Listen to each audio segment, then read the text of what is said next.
Alright, so that means if we're figuring out the volume of this cylinder, we're going to do pi times 12 squared times 51.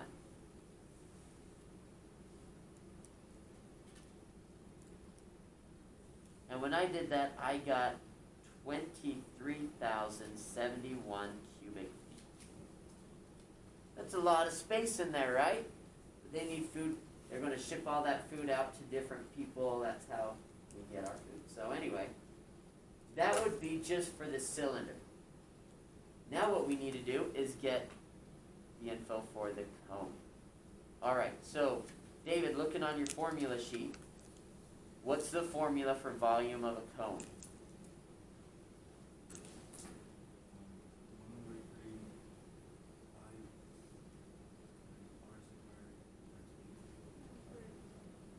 Okay, cool. 1/3 pi r squared h. We already know what the radius is, right? We saw that before. It was 12, so we're good there. But how tall is this cone? The height of the cone adds an additional 12 feet. So then I'm going to put a 12 right there as well. So this is 1/3 pi times 12 squared times 12. I'm going to plug that into my calculator.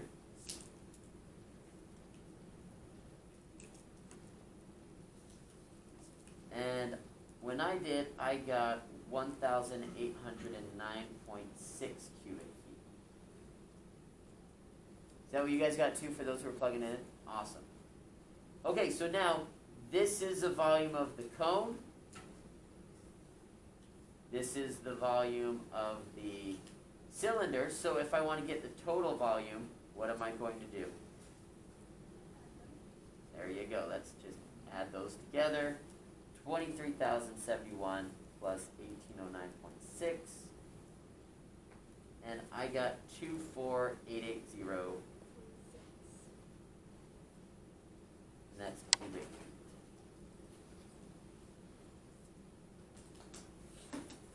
Okay, is that a lot of space in those silos? Yeah, that is a lot of space in that silo. Do you have any questions on 7? How we were able to, I mean, it's just the same idea as the Lego piece, right? We just split it up into shapes we're familiar with, and then add those together.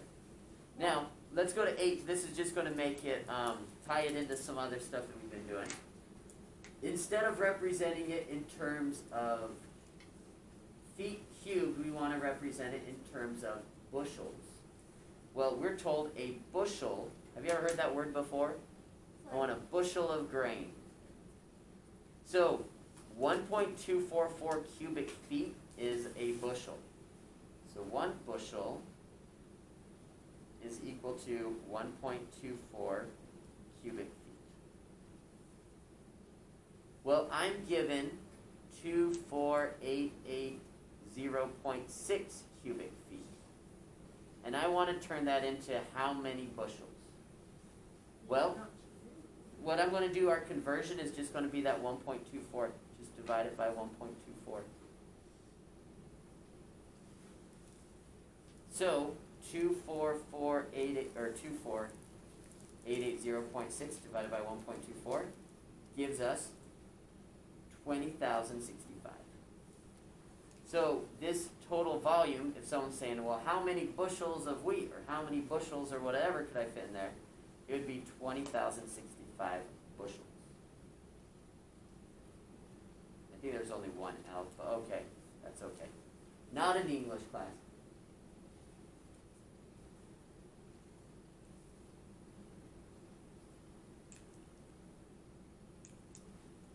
Okay, so now, this is, so how heavy is all of that going to be in the silo? Well, it depends on how much or what type of product you're working with. Like, think of oats. Oats are really nice and fluffy, right? Like you have oatmeal. So 1 bushel of oat is only 32 pounds.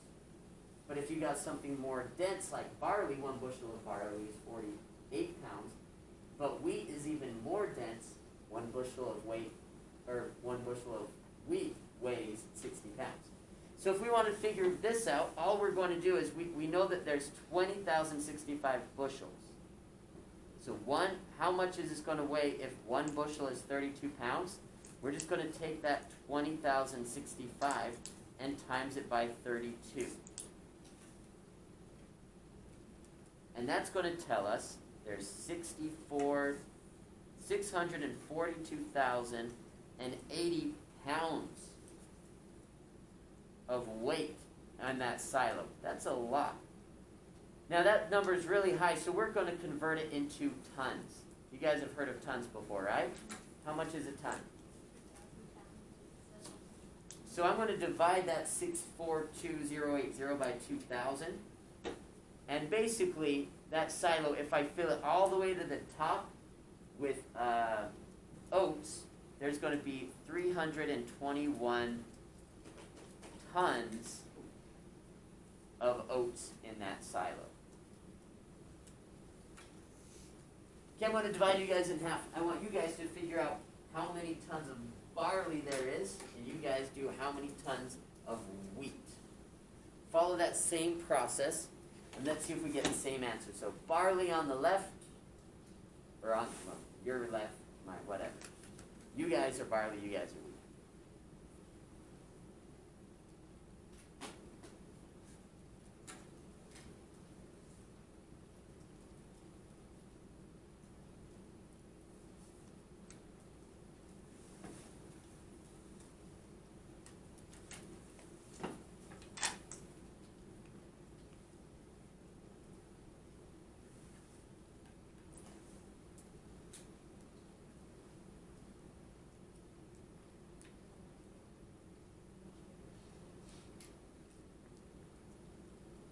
All right, so Braylon, help me with barley, and what?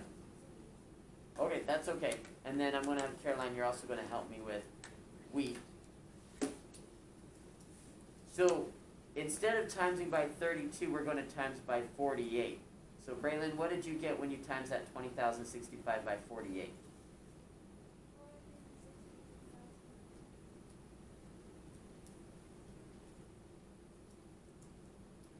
Hold on, I think I got a different number. Were you doing wheat or barley? So let me check my math here. So I got 963,120. That's what I got. Is that what you said? Okay, sorry, I thought you said a different number. Awesome. Good job. How did you figure out how many tons that is? What would we need to divide that by? Or by 2,000. Yeah, a ton is 2,000. And that's going to be 481, let's just say 0.6 tons of barley. It's a lot of barley. Caroline, what about with wheat? 120,3900.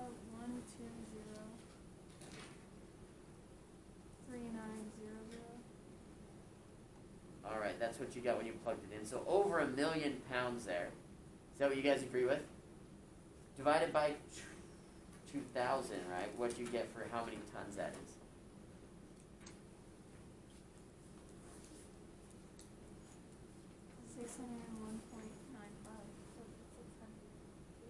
Yeah, this is rounded to 602. Awesome. There you go. So that's some conversions there. Also dealing with density. Since these are more dense, it's going to weigh more, and we're going to have more tons in there. But have you heard that riddle? Which one weighs more, 100 pounds of feathers or 100 pounds of bricks? They weigh the same, but if I have 100 pounds of bricks, it's going to take up a lot less space than 100 pounds of feathers, right? I don't even know that. That'd be a lot of feathers, right? Okay, cool. We're going to change the conversation a little bit here and talk about something different. We're going to talk about Fast and the Furious. Have you guys watched Fast and the Furious? Yes. How many movies have they made? Oh, geez, isn't it like 7 or 8 now? Yeah, did they ever get to 9? I think 8 was the last one. I'm named after one of the guys. You are? No. Not Oh. named after it. One of them's called. They Eleanor, call, so- yeah, his car is called Eleanor. So the first Fast and the Furious came out when I was like 14 or 15, so that was well before you guys were born. Now they've gone up to number 8. Well, this is a Fast and the Furious model car from Fast and the Furious 8. This was Dom's Ice Charger. Pretty cool. Now, if they claim that this is a scale model, what does that mean? It's a smaller version of that car. It's a smaller version of the actual car. What does that tell us? So if I were to take this and I had a machine that could blow it up, and I blew it up, would it look just like the real thing? If it was a scale model, then yeah, that's what a scale model means. It has the same dimensions, the same proportions as like a bigger version. Now, in math, we're going to use a different word here. We're going to use the word similar, okay? What does it mean if two shapes are similar? It means it's like this little ice charger and Dom's big ice charger, okay? They have the same proportions. Well, how do you tell if two shapes are similar? What we're going to find is we're going to find their scale factor. And we're going to do that by comparing their height, comparing their radius, comparing any parts that are in the same position, okay? So let's look at these two cylinders and let's compare their height. What's the height of the big cylinder 12, and the little cylinder? 10. So when I compare them, I'm going to say, okay, when I compare it was 12 to 10. Now what you're going to do is you're going to go on your calculator and put in 12 over 10, like Brett is divide, and it'll give you a decimal. How do you turn that decimal into a reduced fraction? Math.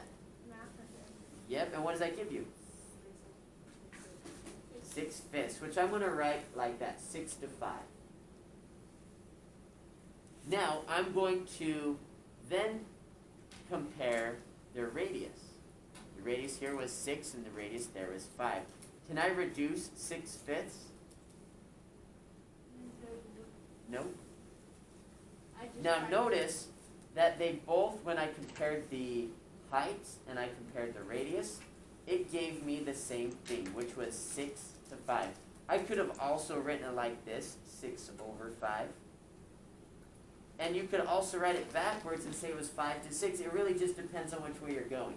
Now what that means is that if I start out with this smaller one and they say, hey, we want you to make a bigger version, and we're using this scale factor of 6/5, and we're like, well, if we are 10, what's 10 times 6/5? It's going to turn into 12. Or if I started with 5 and say, hey, what's 5 times 6/5? It's going to turn into 6, right? That's how we keep it proportional, is we use this scale factor. If we wanted to go smaller, then we would just flip it over and times by 5/6. Okay? That's how we work with these similar shapes. So, let's say we're looking at these two rectangular prisms here. Are they similar or are they not?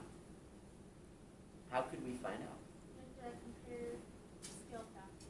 We need to figure out the scale factor by comparing pieces in the same spot. Now this is where it's a little tricky, because are they laying in the same manner? No. So how do you know which side to compare to with which side? Well, this is my trick. I would say start with your smallest. So for this little one, what is your smallest side? 4. And what's your smallest side here? 6. So let's start by comparing their smallest side. We're going to say 4 to 6.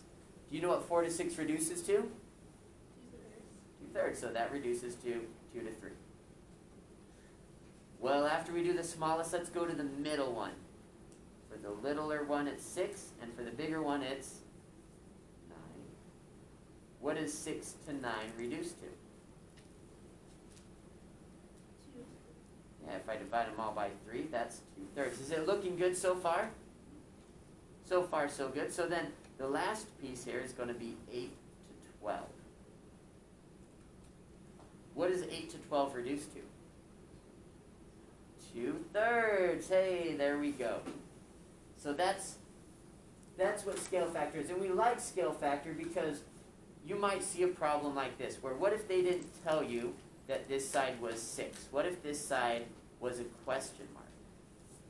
Well, what you would do is you'd say, all right, well, I know that this side is 4, and I'm trying to make it bigger, so I'm actually, instead of doing 2/3, I'm going to do 3/2. What is 4 times 3/2? That would be 12/2, which is that what it was? Yeah, so that's kind of how you can use scale factor to find missing sides or lengths. Now, have you done this before? You haven't? I thought you had, like, last year with similar triangles, but maybe it's your first time seeing it. So, if that's the case, that's alright. What I want to do is just go over a cool little formula here that we have, and use it for some problems, and then we'll call it a day, alright? You guys are going to have a quiz that you're going to take here, but that's going to be in about 10 minutes. So, we're okay. Alright, so, come down to this theorem with me here. This says if you have two similar solids and their scale factor is A to B, then if you were to compare their surface areas, so I'm going to have you actually add in a note here to say that it's going to be their surface areas, because people might be confused with that. Their surface areas is A squared to B squared, and their volumes is going to be A cubed to B cubed. Okay, so what's going on there? Let me do this 11 with you, okay? It says find the scale factor. What is the scale factor of two similar prisms if one has a surface area of 144 and the other has a surface area of 324? So I've got these two prisms, and what I want to do is figure out the scale factor. What do I know about these guys? The surface area. The surface area. If I compare their surface areas, the first one was 144, and the second one was 324. So I've got 144 to 324. Now, that would be the same as saying this is A squared and B squared. We want to figure out the scale factor, which gets it back to A to B. So how do we undo a square? Square root it. So I'm going to take the square root of these guys. And you guys should know the square root of 144, do you? 12. It's 12. And then 324 is a little bit trickier. 18. Alright, so that's going to be 18. So if this problem had started out by saying, hey, here's a scale factor, find the ratio of their surface areas, then you would have just squared it. But since it started out saying, hey, here's the ratio of their surface areas, what's the scale factor? We did the opposite, we would square root it. Okay? Now, what about if it was volume? Volume is A cubed and B cubed. So let's try another example like that. We have to. Oh no, we have So if I'm looking at these two pyramids here, I'm told the ratio of their volumes is 216 to 343. I'm just comparing them like that. And we're trying to get it back to area. Or not area, I'm sorry, that's the wrong word. We're trying to get it back to the scale factor. Using information to find the scale factor. And notice on this one it said going from the smaller to the bigger, so we're going this way. So 216 to 343. Well, looking back at our notes, what's the relationship between volume and scale factor? It was A cubed to B cubed. So how do we undo a cube? A cube root, good job. So just as we undid a square root with, or a square with a square root, we're going to undo this cube with a cube root. Now, how do you do a cube root on your calculator? Does anyone know where to find it? It's on the math button, and then it's the fourth option. So do you guys know where the math button is? It's right under the green alpha button. So you're going to do math and push 4 and put in 216.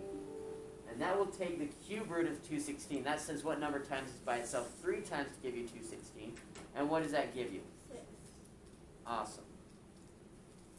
343 gives us 7. And then so cube root of 343 is 7. So the scale factor for these two pyramids is 6 to 7. Now, what if, one step further, what if it said, well, we want to know the ratio of their surface areas? What would I do with the 6 and the 7 now? Multiply it, or square it inside. We would square it. So what is 6 squared, guys? 36. 36. What's 7 squared? 49. So that's going to be the ratio of their surface areas, okay? All right, now what your job is to do is I want you to, in your practice, it's going to practice having you find volume. And sometimes they'll take a shape and they'll double it, put on top and bottom. Or here they took a rectangular solid and they took out a cylinder in the middle. So you have to do some adding and subtracting, and then also some of these things like with the scale factor and the areas and the volumes, figuring things out like that. So you're going to try those and come back with questions.